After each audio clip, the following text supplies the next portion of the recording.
전적대가 학점은행제고 편입생인 제가 느낀 취업에 대한 이야기입니다.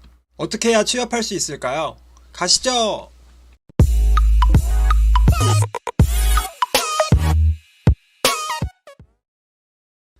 안녕하십니까, 범스타입니다. 여러분들이 편입을 준비하는 이유에는 여러가지가 있을 거예요. 현재 대학교의 교육 인프라가 마음에 들지 않아서, 아니면 집과 거리가 좀 멀어서, 또 좋은 대학교의 간판을 얻기 위한 그런 것들도 있겠죠. 그래서 여러분들이 대학교로 편입을 할 때 어떤 대학교로 가야지 내가 취업을 좀 더 잘할 수 있는지 그거를 알려드려 보자면, 일단 기본적으로는 기업에서 좋아하는 대학교로 들어가는 게 좋겠죠. 그럼 어떤 기업이 어떤 대학교를 좋아할까요? 간단하게 말씀드리면, 지금 대학교를 다니는 분들 중에서 여러분들의 캠퍼스로 기업에서 직접 설명회를 찾아오나요?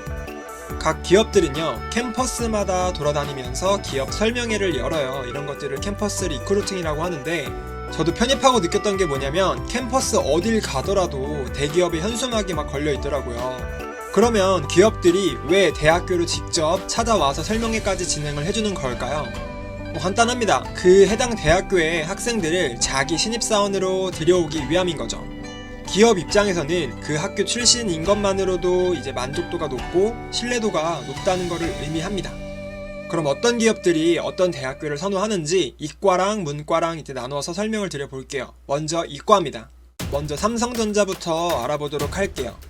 지난 2019년도 하반기 DS 부문 채용에서, 쉽게 말해서 반도체 파트에 있어서 채용인데요. 이때 대학교 리크루팅을 진행했었어요. 서울대, 연고대, 서성한 등은 빠지지 않고요. 이 대학교들은 당연히 포함되어 있고요. 인하대, 과기대, 경북대, 중앙대, 경희대과 같은 대학교들이 포함되어 있는 걸 볼 수 있습니다. 반도체 사업부 특성상 아무래도 공과대학 중심의 대학교들을 좀 더 선호하는 것을 볼 수 있었습니다. 이 대학교들을 좀 더 좋아한다. 이번엔 문과에 대해서 알아볼 건데요. 이제 현대 쪽으로 넘어가 볼 거예요. 현대 쪽에서도 현대 백화점이나 현대 홈쇼핑에 대해서 제가 알아봤는데요. 서울대, 연고대, 서성한은 다 비슷합니다. 근데 중앙대, 외대, 경희대, 시립대, 그리고 이대, 숙대, 그리고 건동홍, 그리고 지방거점 국립대학교들이 있는 거를 볼 수 있었습니다. 그러니까 확실히 영업관리, 회계, 총무 이쪽 부분이다 보니까 문과 강세 대학들이 줄을 이었습니다. 일반적으로 여러분들이 아는 것처럼 서연고, 서성한, 중경외시 이거 있잖아요. 이 순서대로 가시면 되는 거예요. 그리고 여러분들이 애매한 대학교로 갈 바에는 지방거점 국립대도 진지하게 고려해 보셨으면 좋겠어요. 그리고 편입을 하면 취업이 잘 안 되냐라고 하시는 분들이 굉장히 많으세요. 이론적으로 설명을 드려볼게요. 여러분들이 예를 들어 지방대를 졸업했는데, 지방대를 졸업을 하고 기업에 지원을 하는 거랑, 아니면 그 지방대를 졸업하지 않고 좀 더 상위 대학교로 편입을 한 다음에 그 다음에 기업에 지원하는 거랑, 기업 입장에선 누굴 더 좋게 봐줄까요? 당연히 상위 대학 출신이 유리할 수 있고요. 그리고 그렇게 자기를 발전하려고 하고 발전 가능성이 있는 친구들은 그 편입 말고도 자격증, 어학 이런 부분에서 다른 친구들보다 좀 더 많은 것들을 해낼 가능성이 높아요. 그러면 또 이런 분들이 계십니다. 원래부터 한양대인 학생이 있고 한양대학교로 편입한 학생이 있다고 했을 때 누굴 더 좋게 봐줄까요? 근데 이건 사실 모든 조건이 똑같고 이거 하나만 차이가 난다고 했을 땐 당연히 저도 이건 받아들이긴 할 것 같아요.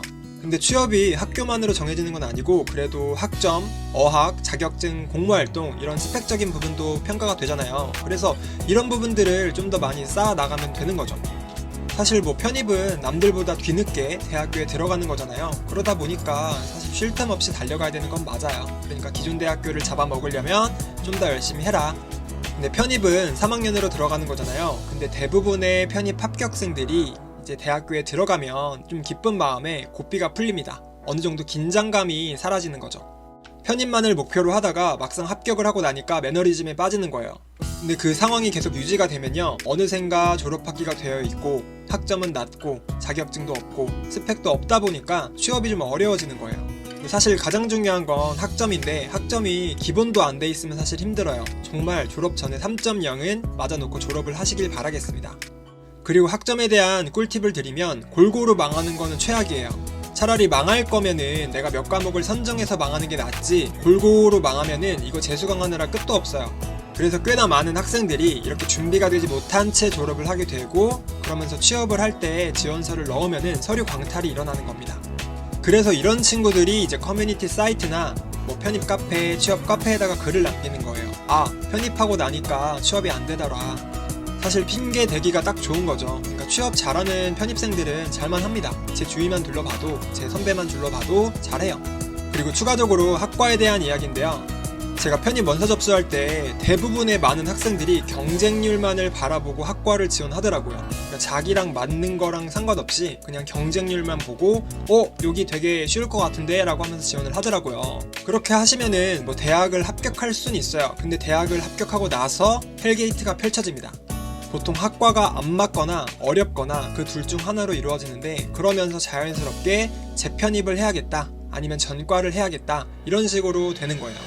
그래서 여러분들이 어느 정도는 그 가이드라인을 잡아놨으면 좋겠고요. 이게 만약에 명확하지 않다면은 뭐 이과 계열은 전학이 있잖아요. 취업 잘 되는 전학이, 이쪽으로 가시거나 아니면 문과 계열은 상영 계열, 이쪽으로 진학을 하시는 게 조금은 더 나은 선택이 될 수 있습니다. 이쪽은 뭐 취업이 잘 되는 학과니까. 근데 다만 커트라인이 조금 높아요. 경쟁률도 조금 높고. 이렇게 해서 여러분들이 편입은 했는데 왜 취업은 못하고 있을까라는 주제를 가지고 한번 내용을 다뤄봤는데요. 편입생은 약간 한 발 늦은 만큼 남들보다 더 계속 달려가야 되는 거를 명심하길 바라겠습니다. 오늘도 영상 시청해주셔서 감사하고요. 좋아요와 구독도 한 번씩 클릭해주시면 많은 힘이 될 것 같습니다. 지금까지 범스타였습니다. 감사합니다.